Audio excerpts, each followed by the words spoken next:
नमस्कार प्रेक्षकांनो, तू हिरे माझा मितवा या मालिकेच्या आजच्या भागामध्ये इथे आता ईश्वरीने अर्णवसाठी कॉफी बनवलेली असते. तेव्हा अर्णवचा मूड छान करण्यासाठी ती त्याला हसवण्याचा प्रयत्न करत असते आणि त्याच्यामध्ये थोडासा छेडण्याचा प्रयत्नसुद्धा करत असते.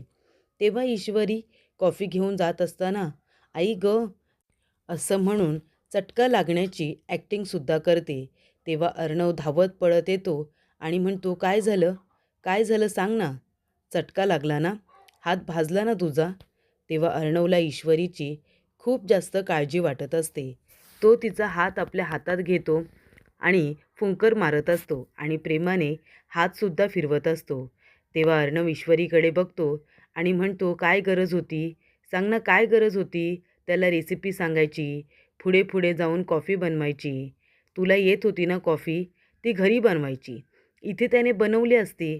तेव्हा इथे अर्णव म्हणतो, "पुढे पुढे करायची सवय काही जाणार नाही आहे तुझी."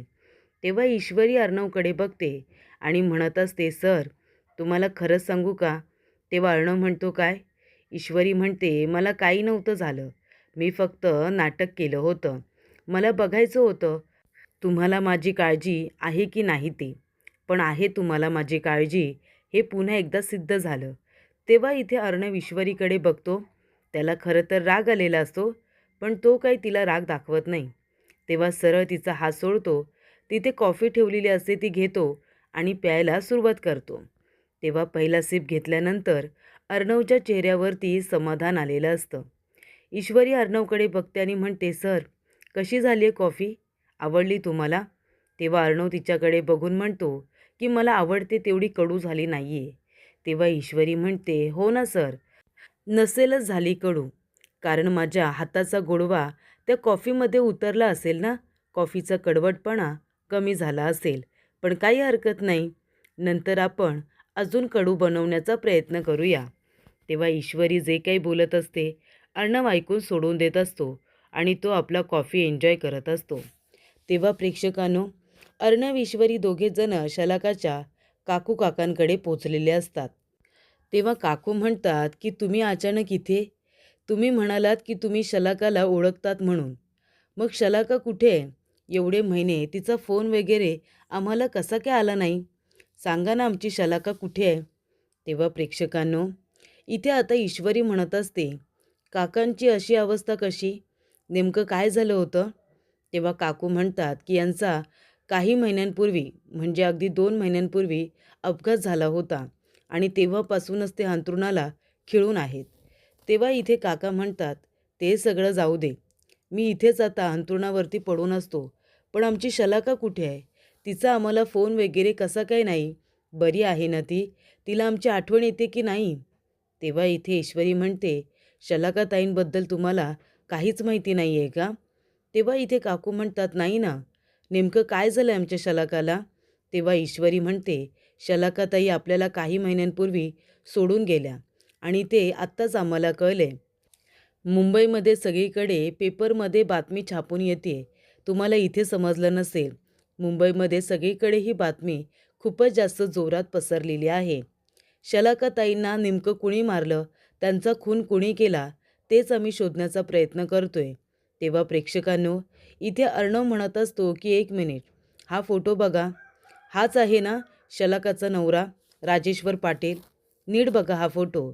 तेव्हा काका काकू दोघेही फोटो बघतात, एकमेकांच्या तोंडाकडे बघत असतात. तेव्हा अर्णव म्हणतो, "हे बघा, नेमकं शलाकाचा खून कुणी केलाय हे आपल्याला शोधून काढायचं आहे. त्यामुळे तुम्ही आम्हाला सहकार्य करा. तुम्हीसुद्धा आम्हाला कॉपरेट केलंत तर खूप जास्त बरं होईल." ईश्वरी म्हणते, "शलाकाताईंना न्याय मिळवून द्यायचा असेल तर तुम्हीसुद्धा आमची मदत करा प्लीज. या माणसाला जर तुम्ही ओळखत असाल तर तसं सांगा, कारण यालासुद्धा आम्हाला लवकरात लवकर पकडायचं आहे. शलाकाताईच्या गुन्हेगाराला पकडून त्याला शिक्षा करायची आहे. तेव्हा प्लीज सांगा, आमच्यापासून काही लपवू नका." तेव्हा प्रेक्षकांनो, काका काकू आता एकमेकांच्या तोंडाकडे बघत असतात. असं वाटत असतं की इथे राकेशने येऊन यांना धमकावले की काय, आणि म्हणून हे सत्य बोलत नाही आहेत. तेव्हा अर्णव म्हणतो, "सांगा ना, हाच आहे ना शलाकाचा नवरा?" तेव्हा काकू म्हणतात, "नाही नाही, हा शलाकाचा नवरा नाही आहे. तुम्हाला कुणी सांगितलं? हा शलाकाचा नवरा नाही, आम्ही तर याला ओळखत पण नाही. तेव्हा अर्णव म्हणतो, काय? हा शलाकाचा नवरा नाही आहे, तुम्ही खरं बोलताय ना? तेव्हा काका काकू म्हणतात, हो आम्ही खरंच बोलतोय, हा नाही आहे शलाकाचा नवरा. तेव्हा ईश्वरी म्हणते, हो का? बरं बरं ठीक आहे, तुम्ही नका काळजी करू, आम्ही बघू, शोधायचं काम करू. शलाकाताईंना न्याय मिळवून देण्याचा नक्की प्रयत्न करू. अर्णव म्हणतो, बरं ठीक आहे, आम्ही निघतो. तुम्हाला काही लागलं तर आमचा नंबर तुमच्याकडे आहे, प्लीज कॉल करा. तेव्हा अर्णव ईश्वरी दोघेही बाहेर येतात. तेव्हा इथे ईश्वरी म्हणते, सर आपला डाव फसला. म्हणजे आपल्याला राकेशवरती संशय होता, पण तसं तर काहीच घडलं नाही. शलाकाताईंचा नवरा जर हा राकेश नसेल तर मग कोण असेल? आणि मग राकेशजवळ यांचा नक्की काय संबंध असेल? तेव्हा इथे आता काका काकूंनी सांगितलं म्हणजे खरंच असेल असं ईश्वरीला वाटत असतं. तेव्हा प्रेक्षकांनो, इथे आता अंजली हॉस्पिटलमधून आलेली असते. केलेलं डेकोरेशन तिला खूपच जास्त आवडतं. तेव्हा अंजली म्हणत असते, अरे वा आकाश, तू आणि मामाने डेकोरेशन केलं सुद्धा. तेव्हा आकाश म्हणतो, मग तुला आवडलं का? तेव्हा अंजली म्हणते, हो, मला हे डेकोरेशन खूपच जास्त आवडले, छान झाले एकदम. तेव्हा अंजली म्हणते, आणि चिंटू आणि ईश्वरी कुठे आहेत? तेव्हा मामा म्हणतात, काळजी करू नको, आकाश सांगतो की पुण्यामध्ये त्याच्या मित्राचा कुठल्या तरी अपघात झाला, ते दोघेजणं बघायला गेलेत. आताच फोन आला होता, दुपारपर्यंत पोचणार आहेत, तू काळजी करू नको.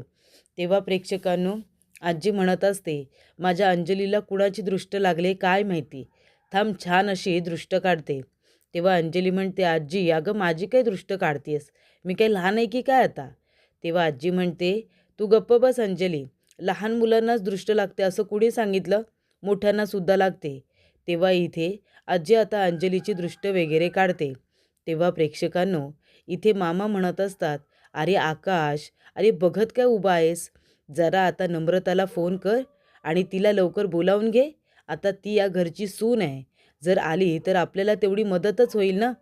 तेव्हा इथे आता वल्लरी म्हणत असते, काय गरज आहे, तिला लवकर बोलवायची काय गरज आहे, येईल ना दुसऱ्या पाहुण्यांसारखी कार्यक्रमाच्या वेळेला. तेव्हा मामा म्हणतात, वल्लरी तू असं बोलतेस, पण ती या घरची होणारी सून आहे आणि माझी सून जर लवकर आली तर काय बिघडलं? आकाश म्हणतो, डॅड राहू दे, जर मम्माला आवडत नसेल तर मी तिला नाही लवकर बोलवणार, ती येईल नंतर जेव्हा सगळेजण येतील. तेव्हा इथे मामा म्हणतात, तिचं ऐकायची काही गरज नाही आहे. तेव्हा प्रेक्षकांनो, इथे आता वल्लरी म्हणते की माझं ऐकावंच लागेल, जर ती इथे आली ना तर मी कार्यक्रमाला थांबणार नाही, कळलं तुम्हाला? असं म्हणून ती निघून जाते. तेव्हा मामा म्हणतात, जाऊ दे हिला, प्रत्येक वेळेला कार्यक्रमामध्ये मिठाचा खडा टाकायची सवयच झाले ना, गेली तरी चालेल. तेव्हा प्रेक्षकांनो, इथे आता राकेश म्हणत असतो, अंजली तू थकली असशील, तुझी गोळ्या घेण्याची सुद्धा वेळ झाली आहे ना, चल बरं तू आता थोडा वेळ आराम कर, म्हणजे कार्यक्रमाला फ्रेश तयार होशील, तोपर्यंत थोडासा आराम कर चल. तेव्हा प्रेक्षकांनो, अंजली म्हणत असते, आजी बघितलंस ना, यांना किती काळजी आहे माझी, एक काम कर, माझी दृष्ट काढण्यापेक्षा यांचीच दृष्ट काढ, किती चांगला जावई मिळालाय तुला, बरोबर ना? तेव्हा प्रेक्षकांनो, मामा म्हणत असतात, सगळेजण दृष्ट काढतायत, आई अगं तुझ्या या लेकाची तरी दृष्ट काढ. तेव्हा इथे आजी म्हणते, अरे काय रे यावी, तुला कुणाची दृष्ट लागणार आहे? तेव्हा मामा म्हणतात, का तुझ्या इतक्या चांगल्या मुलाला कुणाची दृष्ट नाही लागणार? अगं काय बोलतेस तू आई? तेव्हा इथे गंमत जम्मत चालू असते. मामा अंजलीला हसवण्यासाठी कॉमेडी करत असतात आणि नंतर आकाशला म्हणतात, नम्रताला फोन करून तू इथे बोलावून घेच. तेवढ्यातच इथे ईश्वरी म्हणत असते की सर, जर इथे शलाकाताईंच्या काका काकूंचं असं म्हणणं आहे की राकेश हा राजेश्वर पाटील नाही आहे, तर मग त्या राकेशच्या घरामध्ये शलाकाताईंचा मोबाईल आणि फाईल कशी काय मिळू शकते? शलाकाताईंचा मोबाईल तिथे आलाच कसा? तेव्हा अर्णव म्हणतो, तेच तर मला वाटतंय, आपण मोबाईल रिपेअर करायला टाकला होता, मग जर शलाकाबरोबर राकेशचा काही संबंध नसता तर तो मोबाईल घेऊन का पळून गेला असता, बरोबर ना? म्हणजे नक्कीच काहीतरी गडबड आहे. राजेश्वर आणि राकेश हे दोघेजण एकच असतील सर, तर मग शलाकाताईंच्या काकूंनी आपल्याला खोटं का सांगितलं असेल? मला खरंच कळत नाही आहे नक्की काय चालू आहे ते. तेव्हा प्रेक्षकांनो, अर्णव म्हणतो, एक मिनिट, आणि तो पोलिसांना फोन करतो आणि म्हणत असतो, शलाकाचा मोबाईल चालू झाला होता का? काही लोकेशन वगैरे ट्रेस झालं? तेव्हा इथे पोलीस म्हणतात की नाही, शेवटचं लोकेशन जे ट्रेस झालं होतं त्याच्यावरती पुन्हा फोन स्विच ऑन करण्यात आलेलाच नाही आहे. तेव्हा आम्हीसुद्धा त्या गोष्टीकडेच लक्ष देऊन आहोत. तेव्हा अर्णव म्हणतो, "बरं बरं ठीक आहे. काही माहिती मिळाली तर प्लीज आम्हाला सांगा सर." असं म्हणून तो आता फोन ठेवून देतो. तेव्हा इथे ईश्वरी म्हणते, "ठीक आहे. बाकीच्या गोष्टींकडे आपण नंतर लक्ष देऊया. आता आपल्याला घरी पोचायचं आहे, कारण अंजली ताईंचं डोहाळे जेवण आहे ना म्हणून." तेव्हा प्रेक्षकांनो, इथे आता आकाश आणि नम्रता दोघेजणं छान असं डेकोरेशन करत असतात. तेव्हा मामा म्हणत असतात, "आकाश बाळा, अरे लवकर कर. आपल्याला आजच हवंय हां डेकोरेशन, नाहीतर पुढे जाऊन बारशाचं डेकोरेशन तयार होईल." तेव्हा इथे आकाश म्हणतो, "हो डॅड, होतं चालेल." तेवढ्यातच इथे आता मामा छान असे तिचे फोटो काढत असतात. अंजलीचे छान छान फोटो काढत असतात. आजी म्हणते, "अरे अभि बास झाले आता. किती काढणार आहेस फोटो?" तेव्हा इथे मामा म्हणत असतात, "असू दे गं, किती छान दिसते आपली अंजली बघ." तेवढ्यातच तिथे वल्लरी आलेली असते. वल्लरी नम्रताला बघून लगेच टोमणे मारायला लागते आणि म्हणते, की "बघा, बघा, म्हणजे बाहेरच्या लोकांना इथे असं काही आमंत्रण दिलं जातंय आणि घरच्या लोकांनी कार्यक्रमाला असलं काय नसलं काय काही फरक पडत नाहीये. म्हणजे घरातलं पायपुसणं झालंय आणि बाहेरचीच लोकं आता महत्त्वाची वाटायला लागली आहेत. तेव्हा आता माझी काही गरज नसेल तर मी जाते बाहेर." तेव्हा मामा म्हणतात, की "हो ठीक आहे, गेलीस तरी चालेल." तेव्हा आजी म्हणते, "वल्लरी, अगं काय बोलतेस तू हे? घरातला कार्यक्रम आहे ना हा? आणि घरातला कार्यक्रम तुझ्याशिवाय होणार आहे का? कुठेही जायचं नाही तू. थांब बरं घरी." तेव्हा प्रेक्षकांनो, इथे आता वल्लरी जाणार असते. कारण तिला असं वाटतं, की कार्यक्रमाला इथे सुप्रिया येणार आहे. पण नम्रताला जेव्हा आजी विचारतात, की "नम्रता, सुप्रियाताई येणार नाही का गं?" तेव्हा नम्रता म्हणते, की "नाही, बाबांना हॉस्पिटलला घेऊन जायचं होतं ना आज, म्हणून आई नाही येणार आहे. आई घरीच थांबणार आहे, म्हणून मी आले." तेव्हा इथे आजी म्हणतात, की "काही हरकत नाही. तू आलीस तरी बास झालं." तेव्हा इथे वल्लरी म्हणते, "अरे वाह! सुप्रिया येणार नाहीये म्हणजे कार्यक्रमाला थांबलं तरी पण चालेल. पण थोडासा तरी भाव खाल्लाच पाहिजे ना." तेव्हा वल्लरी म्हणते, की "माझी कुणाला इथे गरज नाहीये ना, मग मी कशाला थांबू? मी जाते आता." तेव्हा इथे आजी म्हणत असते, "तू कुठेही जायचं नाही." अंजलीसुद्धा म्हणते, की "मामी, घरातला कार्यक्रम आहे ना आणि तू मला हवी आहेस हां माझ्या डोहाळे जेवणाच्या कार्यक्रमाला. प्लीज तू कुठेही जाऊ नकोस. थांब ना." तेव्हा इथे मामा म्हणत असतात, की "आता सगळेजण म्हणतायत तर थांब ना." तेव्हा इथे वल्लरी म्हणत असते, की "खरं तर अंजली आणि आई, तुम्ही दोघीजणी इतका आग्रह करताय ना, म्हणून मी थांबते. नाहीतर माझी दुसऱ्यांसाठी किंवा यांच्यासाठी थांबण्याची अजिबात इच्छा नाही आहे." असं म्हणून ती आता म्हणते, की "मी आलेच, बॅग ठेवून आले." आणि ती बॅग ठेवून आता बाहेर येत असते. तोपर्यंत इथे बायका जमलेल्या असतात. छान अशी तयारी करण्यात आलेली असते. वल्लरी म्हणते, "अंजली, अगं किती सुंदर दिसतेस तू खरंच." तेव्हा इथे आजी म्हणते, "हो ना, आज अंजली इतकी छान दिसते. सात्विका असती ना, तर तिने भरभरून कौतुक केलं असतं आपल्या अंजलीचं. तिला खूप आनंद झाला असता." तेव्हा मामा म्हणतात, "आई, तू आता उगाच ताईचं नाव घेऊन अंजलीला इमोशनल करू नकोस हां. नाहीतर आपल्या अंजली ताई जर रडायला लागल्या, तर सगळा मेकअप खराब होईल." तेव्हा इथे आजी म्हणते, "बरं चला, सुरुवात करूया का डोहाळे जेवणासाठी?" तेव्हा अंजली म्हणते, "नाही, नाही, चिंटू आणि ईश्वरी कुठे आहेत? ते दोघेजण आले पाहिजे ना. चिंटू आणि ईश्वरी कुठे राहिले काय माहिती." तेव्हा प्रेक्षकांनो, ती आता फोन करत असते. तेव्हा अर्णव फोन उचलतो आणि म्हणतो, "ताई, आम्ही थोड्या वेळात आता पोहोचतोच आहे. तोपर्यंत कार्यक्रमाला सुरुवात करा. आम्ही लगेच येतोय आता." तेव्हा अंजली म्हणते, "काय रे चिंटू, असं कुणी करतं का? घरातला कार्यक्रम असल्यानंतर कुणी बाहेर जातं? या बरं लवकर. मी तुमची वाट बघते. तुम्ही आल्याशिवाय कार्यक्रम सुरूच होणार नाहीये." तेव्हा इथे अर्णव म्हणतो, "हो ताई, आम्ही आलोच थोड्या वेळामध्ये." तेव्हा प्रेक्षकांनो, सगळेजण अर्णव ईश्वरीची वाट बघत असतात. तेव्हा मामा म्हणत असतात, की "आपण एक काम करूया, कार्यक्रमाला सुरुवात करूया. अर्णव आणि ईश्वरी दोघेजण येतीलच, हो ना?"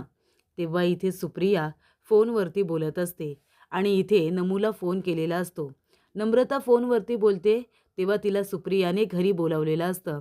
ती म्हणते, "आजी, मला घरी निघावं लागेल. आईचा फोन आला होता, तिने बोलावले." तेव्हा आजी म्हणतात, "बरं, बरं, ठीक आहे, जा. आता उशीरसुद्धा खूप झालाय. तू गेलीस तरी चालेल. बरं झालं तू येऊन गेलीस." तेव्हा इथे नम्रता म्हणते, "आकाश सर, येते मी." तेव्हा आकाश म्हणतो, "मी तुला सोडायला येऊ का?" तेव्हा नम्रता म्हणते, "नाही नको, मी जाईन." तेव्हा प्रेक्षकांनो, नम्रता आता जायला निघालेली असते.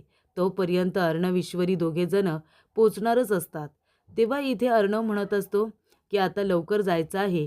ईश्वरी म्हणते की सर, तिथे गेल्यानंतर चेहऱ्यावरती अजिबात टेन्शन दाखवायचं नाही.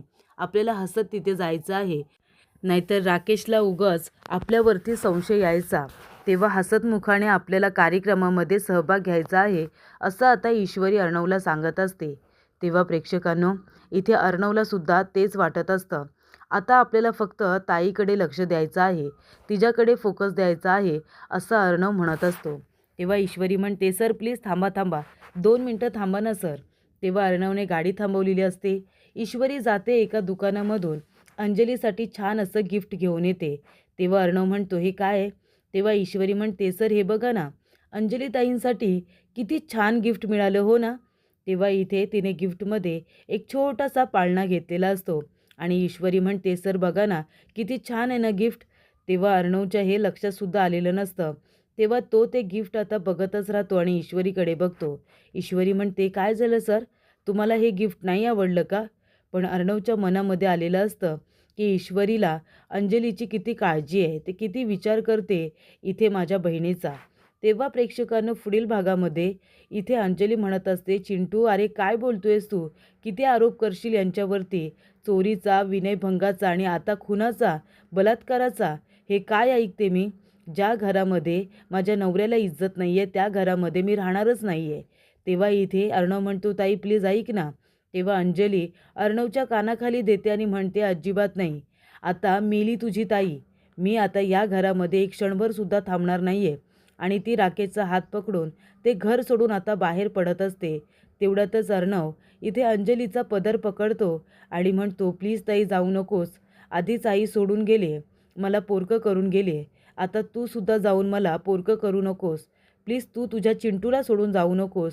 असा आता अर्णव इथे अंजलीला म्हणत असतो. तेव्हा आपल्या गुडघ्यावरती बसून लहान मुलांसारखा इथे आता तिचा पदर पकडतो. तेव्हा प्रेक्षकांनो, इथे आता अंजलीला खूप वाईट वाटतं. जेव्हा अर्णव म्हणतो की ताई, तू तरी सोडून जाऊन तुझ्या चिंटूला पोरकं करू नकोस. तेव्हा अंजलीला वाईट वाटतं आणि ती आता अर्णवसाठी त्या ठिकाणी थांबलेली असते.